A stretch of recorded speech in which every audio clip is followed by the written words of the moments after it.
Beres-beres dulu kali ya. Megi. Halo Ko Dani. Wah, rajin banget nih, tumben beres-beres rumah. Ada apa nih? Kayaknya nih. minta cuan tambahan nih dari Cirika. Nggak minta cuan tambahan. Itu di skripnya aku disuruh beres-beres, jadi aku beres-beres gitu. aja. Iya, emang mau ada siapa sih beres-beres gitu? Nah, kita tuh mau ada tamu spesial banget nih. Nah, tapi aku baca ya, Iya. soalnya panjang nih skripnya nih.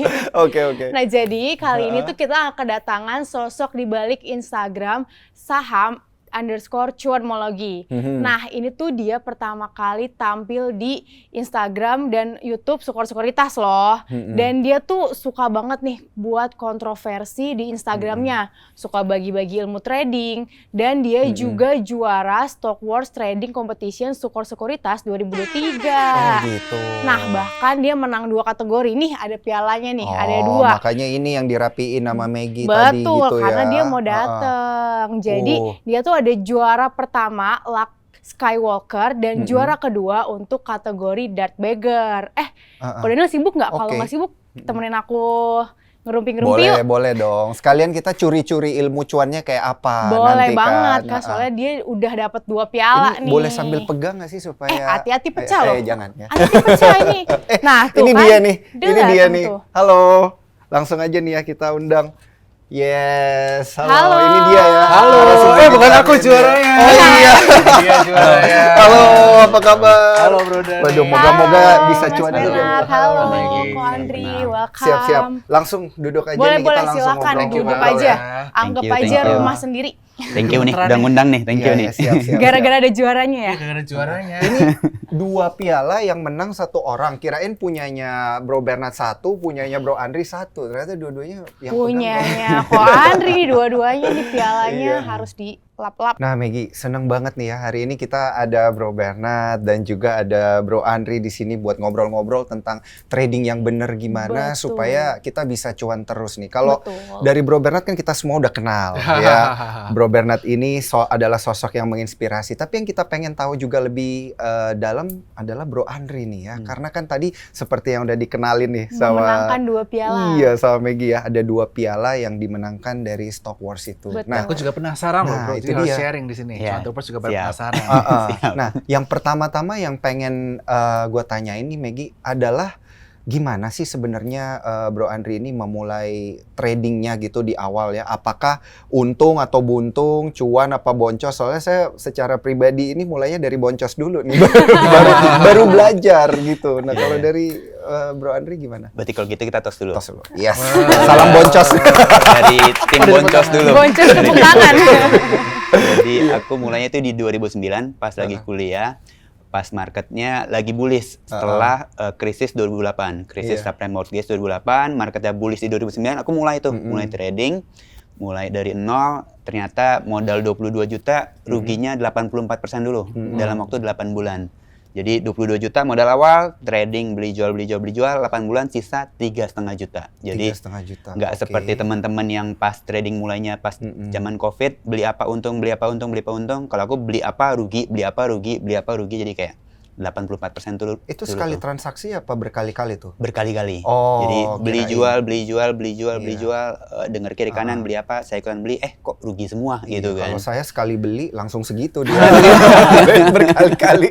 Berkali-kali. Ya, itu 84% loh Bro Bernard. Makanya, wait, penasaran nih. Tadi kamu bilang mulainya itu waktu mulai rally nih. Di 2008 hancur, 2009 mulai trading kan? Iya. Tapi waktu mulai rally kok mau rugi 84%? Iya. Biasanya yang COVID kemarin nih dapat beginner luck. Betul. COVID. Iya. Nih, Benar, setuju gimana tuh. nih? Aku malah nggak dapat beginner luck-nya tuh gitu kan. Kenapa? Iya. Jadi Penasaran. kayak waktu itu aku cerita awalnya tuh aku benar-benar dari nol, aku ke Gramedia, aku beli semua buku saham bahasa Indonesia, bahasa Inggris tentang technical, fundamental, bandarmologi, psikologi trading. Aku borong semua yang ada di Gramedia, aku nonton TV yang bahas-bahas tentang saham, analis-analis fund manager yang beli A, beli B, beli C, pas market open, market tutup, aku ikutin juga, ikut seminar sana sini, aku praktekin juga, beli bakri, beli ini kok rugi semua gitu. Jadi pas market bullish ternyata ada loh orang-orang kayak aku yang malah belinya saham lapis 2, malah belinya saham gorengan,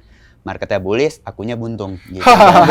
belinya di pucuk semua dong itu. Iya, jadi beli malah rugi, terus waktu itu juga banyak kesalahan pemula yang aku lakukan. Trading turun, average down. Trading turun, average down. Kok turun terus, average down terus nih gitu kan. Mungkin waktu itu belum ada bukunya Bro Bernard tuh. Waktu itu belum ada. Harus disiplin. Itu namanya stop loss, pembatasan risiko. Iya, waktu itu belum ada bukunya Bro Bernard, jadi aku belajarnya dari apa udah ada. 2008 ya emang bener ya. Mau Berantakan. belajar di mana juga bingung. Untungnya nih, belum pernah nih loss sampai 84%. Aku mau nanya gimana sih rasanya loss sampai 84%. Terus waktu itu kok Andri tuh top up dan lagi nggak sih pas udah loss 84%? Iya, justru waktu itu aku mulainya 22 juta itu pinjaman orang tua 10 juta. Waduh. Jadi 12 juta modal aku uang jajan, 10 juta pinjam orang tua. Papa mama Andri pengen coba trading, pinjam duit dulu 10 juta biar ada modal 22 juta. Waktu itu UMR Jakarta 2009 itu masih 1,1 juta. Jadi itu kayak 22 bulan UMR lah. Udah lumayan lah saat itu kan. 22 juta tinggal 3,5 juta tuh artinya ruginya 18,5 juta gitu kan. Itu 18 bulan UMR tuh berarti kan. Betul. Waktu itu semua masih serba murah segala macam, ya stres lah. Waktu itu sampai waduh kok 8 bulan malah rugi 84%. Karena ada duit papa mama nanya dong, gimana kamu trading bulan ini? Gimana kamu trading bulan ini? Ya stres lah, gitu stres sampai sempat nangis juga kok trading udah baca buku, udah ikut seminar, udah nonton TV, dengerin analis, dengerin fund manager kok malah buntung begini ya gitu kan. Sedih nangis segala macam, cuman waktu itu aku membulatkan tekad, aku doa ini kan udah 8 bulan, tanggung lah 4 bulan lagi genap setahun.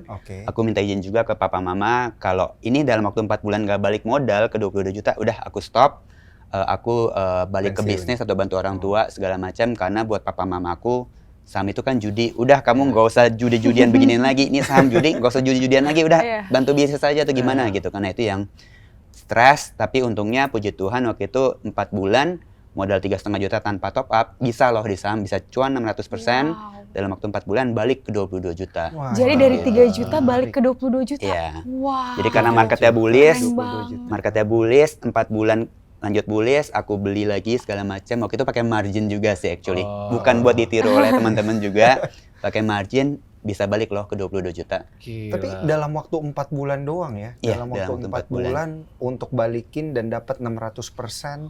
Tapi itu gimana tuh selain pakai margin, strategi-strateginya gimana? Sambil pakai doa kan tadi. Aku mau juga soalnya. Apa yang dibenahi nih? Apa yang mau membedakan 4 bulan. strategi sebelumnya sama sudahnya? Ya, jadi waktu itu Soalnya karena sorry nih, Maggie berdoa terus dia belum balik. Iya, belum balik-balik.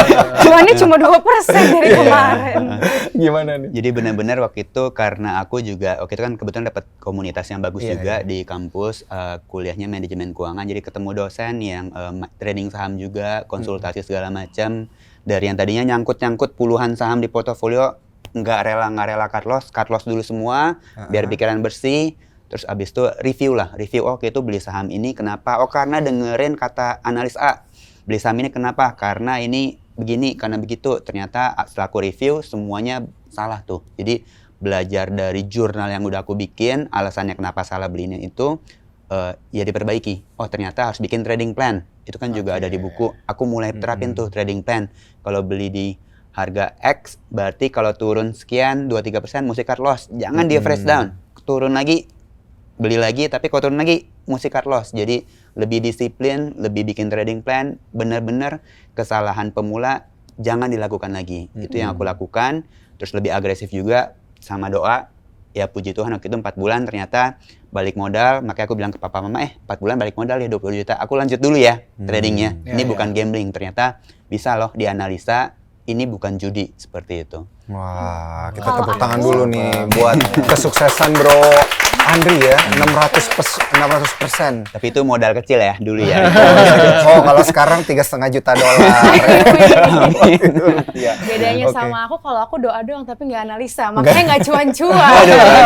Itu judi tuh namanya. Iya, tuh, doa kayak gitu, aja. doa. Kirain bakal naik, nggak naik-naik. Iya, makanya nah ini trader sukses. Iya Bro nih, Bernard sukses juga banget. trader sukses. Amin. Dengan 2 penghargaan dari Sekolah Sekuritas ini kita bisa melihat bahwa Bro Andri ini merupakan seorang trader yang sangat sukses nih.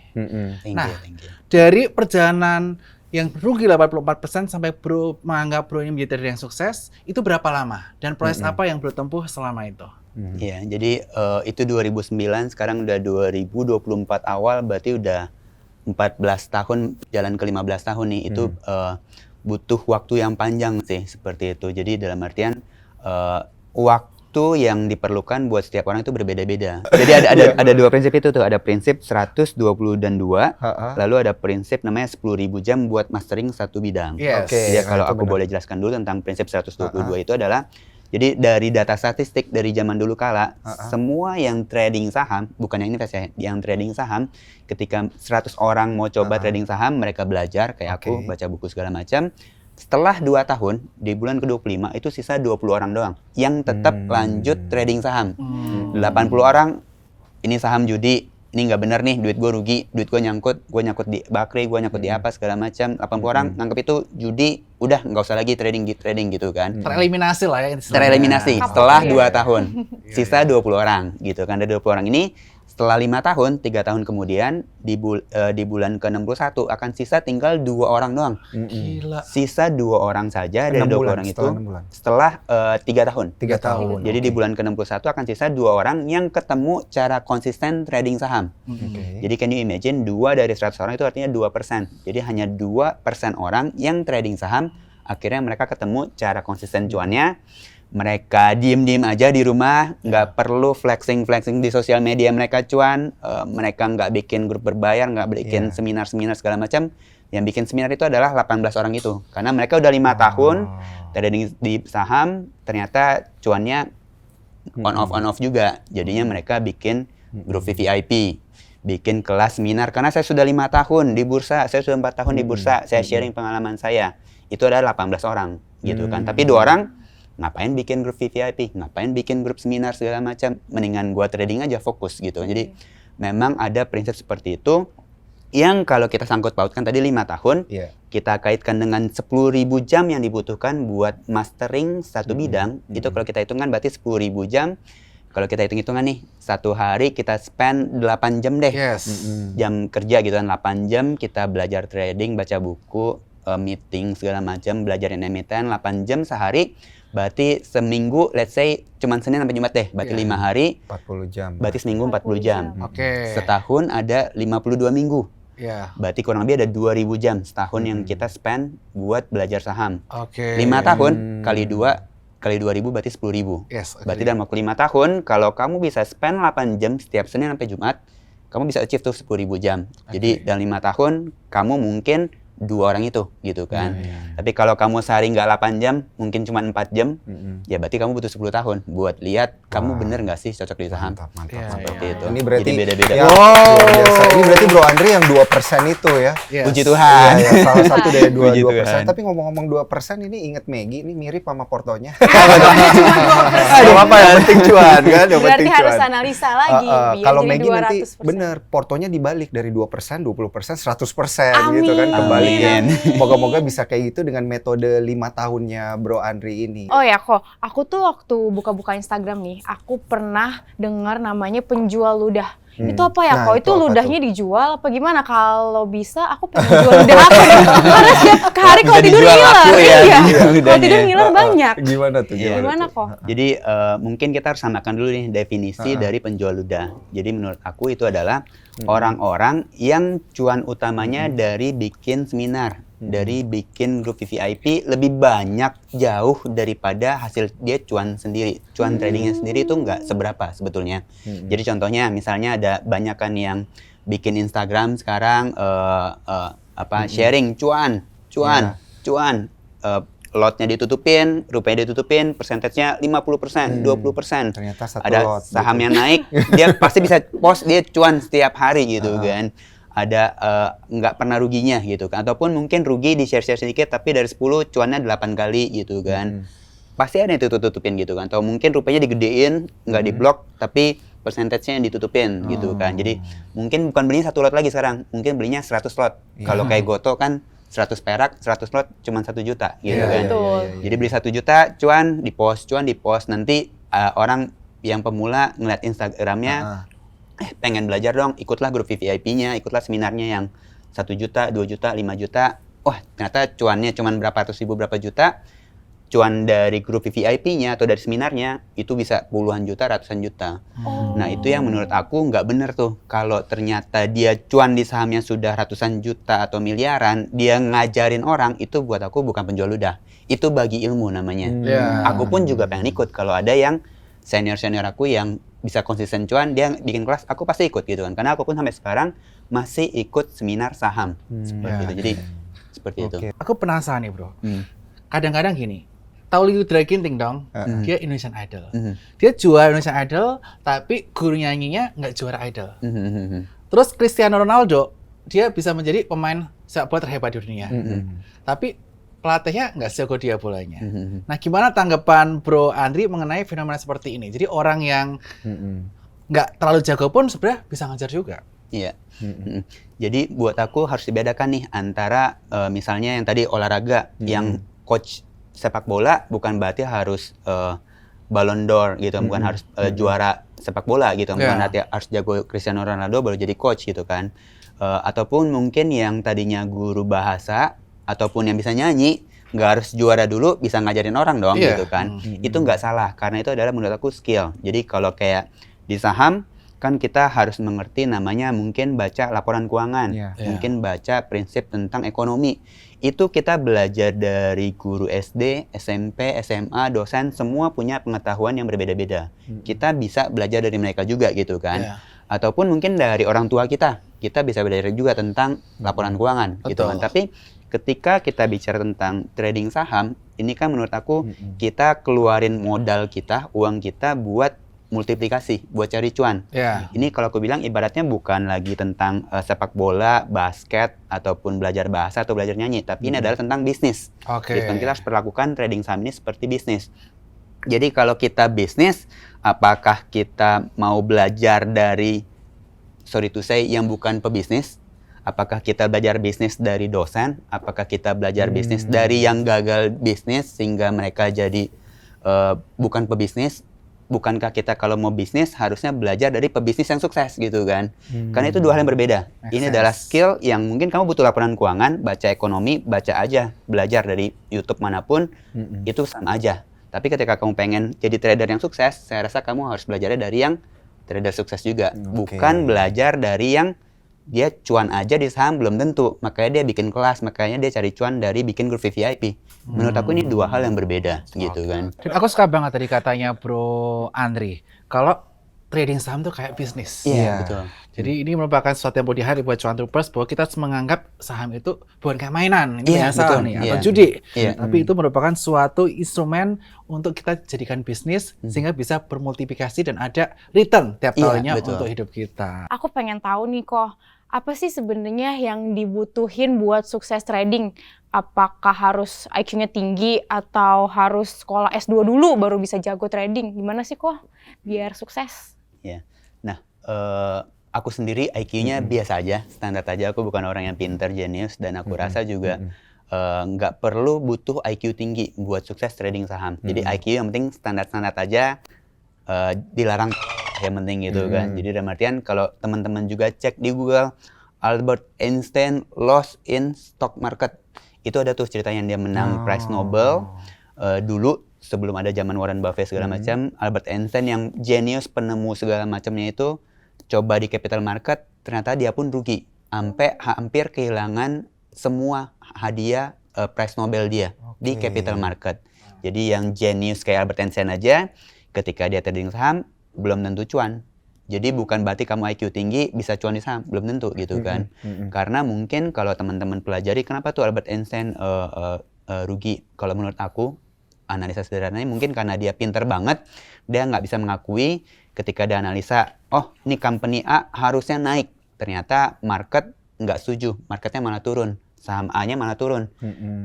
Dia yang berasa pinter banget, wah gua nggak mau cut loss, nggak, gua nggak mau jual rugi. Nah itu akhirnya kan sahamnya turun terus, akhirnya dia hampir kehilangan semua uang dia.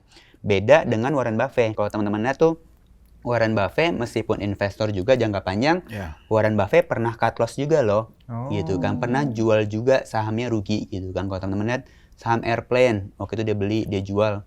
Ya kalau harus rugi, dia beli karena alasan fundamental ABCDE dan ABCD-nya itu udah nggak valid lagi, dia harus balik badan. Gitu. Berarti Kan. harus lihat situasi kondisi market juga ya. Iya, betul. Iya. Jadi Cut loss itu ternyata tidak semudah itu ya, butuh Iya. keberanian gitu. Betul. untuk cut loss Harus ya. berani make decision, iya nggak? iya, betul, Trader. betul. Make decision Itu. cepat. Ini kayaknya Bro Andri tipe-tipe yang make decision cepat. Kalau harga sahamnya kok kayak nggak naik-naik ya, ini kayaknya ada yang salah. Ini pasti tipe yang berani cut loss langsung. Langsung balik badan. Nah, ini kelihatan dari cara Sebelum ngomongnya loss nih. 84% lagi ya. Iya, iya, nggak Iya, boleh iya, terulang iya. lagi lah Nggak itu. boleh terulang lagi. Kalau udah terlanjur kelewat itu mau cut loss juga gemeter, tangan mau pencet, Iya, aduh betul jual nggak ya, sekali. jual nggak ya gitu kadang-kadang. Tapi kalau dia ada 10.000 jam, lihat market udah nggak enak dikit atau lihat sahamnya ini Langsung bakal cut loss balik arah, gitu ya. langsung balik badan daripada rugi lebih dalam, benar Iya, nggak? betul, Iya, betul, iya, betul. benar-benar. Nah, tapi kan selain dapat piala pasti dapat cuan kan dari saham, dari trading saham itu. Nah, aku kepo nih, karena kan biasalah aku julid. Aku pengen tahu deh, di portonya Ko Andri itu udah berapa digit sih kira-kira? Waduh. Aduh, kepo banget sih. Iya, kan mau udah. mau ini ya, mau interview calon suami ya. Kalau aku buka dikit deh ya. Jadi kalau 1 juta berarti 7 digit, 1 miliar berarti 10 digit. Iya. Sekarang puji Tuhan baru 11 digit lah. Seperti itu. Wow. Masuk kriteria suami idaman nggak? Sirika, ayo, ada koko baru. Sampai ke Cirika ya. Iya nih, mau setiap hari mau makan all you can eat. Waduh, waduh. Nah, ini kan dari tadi juga kita ngobrol-ngobrol tentang dilarang-dilarang itu, ya dilarang ini, dilarang itu. Nah, ini maksudnya seperti apa sih? Boleh nggak dia jelasin lagi ke kita semua, Bro Andri? Iya, jadi yang seperti aku pakai nih, dilarang sebetulnya bukan buat menghina siapa-siapa, tapi buat reminder ke diri aku sendiri dan ke teman-teman bahwa kita tuh trading saham nggak perlu yang IQ-nya tinggi-tinggi, nggak perlu pinter, nggak perlu jadi jenius buat bisa cuan di saham. Yang penting dilarang jangan melakukan kesalahan-kesalahan pemula, jangan melakukan kesalahan-kesalahan yang dilakukan oleh senior-senior kita yang gagal di saham. Jangan seperti 98 orang tadi tuh. Dari 100 orang tinggal 2 orang yang cuan. Belajarnya dari 2 orang itu, jangan dari 98 orang itu. Seperti itu. Jadi dalam artian dilarang. Yang penting kamu jangan ngulangin kesalahan yang sudah kamu lakukan. Kamu mesti bikin jurnal kamu sendiri. Kenapa kamu bisa rugi, kamu mesti tahu gitu. Karena itu kamu jangan ulangin lagi, sehingga setiap harinya atau setiap tahunnya kamu semakin tambah pinter. Itu ini reminder buat diri aku sendiri dan buat teman-teman juga sih, seperti itu. Tapi ngomongin tentang bocoran-bocoran nih, Bro Bernard, kita pengen tahu dong ada bocoran-bocoran dari Bro Andri gitu, stock pick-nya apa. Tapi teman-teman ini disclaimer on ya, keputusan jual beli ada di tangan para cuan troopers. Gimana? Silakan Bro Andri. Kalau dari aku Catat dulu kali ya. Catat, ingat. Ingat. mungkin hadiah lah, karena ini kan aku pertama kalinya keluar di YouTube, di sosial media Instagramnya Sukor juga. Kalau aku mungkin akan lebih pantau, jadi bukan ajakan beli dan jual ya, aku akan lebih aktif trading di Goto. Karena rumornya yang belum ada di berita manapun nih, ini mungkin aku bagi-bagi juga ke teman-teman cuan troopers, itu adalah Silahkan minum lagi. kan kemarin udah keluar tuh berita yang Goto saham Tokopedia-nya di take over sama TikTok. Itu udah berita resmi lah. Tapi kan di luar Tokopedia juga ada namanya Gojek-nya, Goto.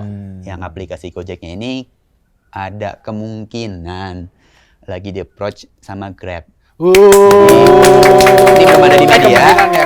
Jadi ini hanya rumor, bukan yang aku buat, tapi kayak aku melihat kok kayaknya ada potensi ya nih ya. Gojek-nya juga ada potensi seperti Tokopedia-nya bisa di take over sama kompetitornya yang paling besar adalah Grab gitu kan. Jadi apakah itu adalah kemungkinan yang mungkin terjadi, aku juga nggak tahu. Tapi aku akan aktif trading, bukan buat invest. Aku akan aktif trading di saham Goto sih. Karena bakal ramai ya, karena kan bro trader dengan berita atau rumor seperti ini makin ramai. Iya, betul. Keluar masuknya gampang. Iya, betul. Disclaimer ya, disclaimer. Disclaimer on. Nah, mungkin untuk yang terakhir nih, Ko Andri dan Mas Berat, ada pesan-pesan nggak nih buat cuan troopers biar makin semangat tradingnya? Silahkan disampaikan pesan-pesannya. Ko Andri dulu deh. Oke. Mungkin kalau dari aku, ingat yang penting teman-teman nggak perlu IQ tinggi buat cuan di saham. Penting dilarang belajar dari kesalahan yang udah ada, bikin jurnal trading masing-masing. Coba cari komunitas yang sehat yang bisa cuan konsisten di saham, itu deketin aja terus gitu kan. Dan dalam artian coba banyak belajar setiap hari tambah pinter 1%, kamu akan tambah pinter terus. Nggak perlu ngulangin kesalahan yang udah ada. Dan jangan lupa nanti juga follow Instagram aku, saham_cuanmologi, sama YouTube aku, cuanmologi. Nanti kita diskusi juga di sana, seperti itu. Dari Bro Bernard, Kalau dari aku cepat harapannya? aja. 2023 merupakan tahun yang berat ya. Karena trading value turun dalam dari 14,5 triliun menjadi 10,75 triliun per harinya di tahun 2023. Karena tentu saja karena kondisi market yang sideways dan juga suku bunga dinaikkan secara signifikan baik dari The Fed maupun Bank Indonesia. Tetapi kabar baiknya nih buat cuan troopers. Di tahun 2024 ini Jerome Powell The Fed sana udah menyatakan nih tahun 2024 bakal ada potensi penurunan suku bunga hingga 4 kali. Nah, ketika suku bunga turun, dampaknya apa? Mereka akan mengalihkan duitnya untuk ke bisnis real atau ke paper asset. Salah satunya ada instrumen saham. Jadi tahun ini merupakan tahun emas untuk kita mulai investasi. Waduh, Wah, thank seneng you banget banget. nih ngobrol ya, ngerumpi Iya, bareng sama Bro Ko Bernard dan Andri, juga Bro sama Andri. Mas Bernard, thank you banget. Aku jadi semangat banget sih buat trading. Thank you, thank you. Silahkan Ko Daniel closing. Bagiannya Ko Daniel. Dan tentunya ya, selain thank you ke Bro Bernard dan juga Bro Andri, Thank you juga lo udah ngundang saya loh. Thank you banget bocoran-bocorannya. Thank kami you. ingin mengucapkan terima kasih juga untuk para cuan troopers yang sudah menyaksikan acara Ngerumpi Saham bareng Sukor ini. Jadi para cuan troopers jangan lupa ya, saksikan terus acara kita di YouTube Sukor Sekuritas. Saya Daniel Wiguna pamit undur diri dan juga Maggie pamit undur diri. sampai jumpa di episode selanjutnya. Bye bye. See you.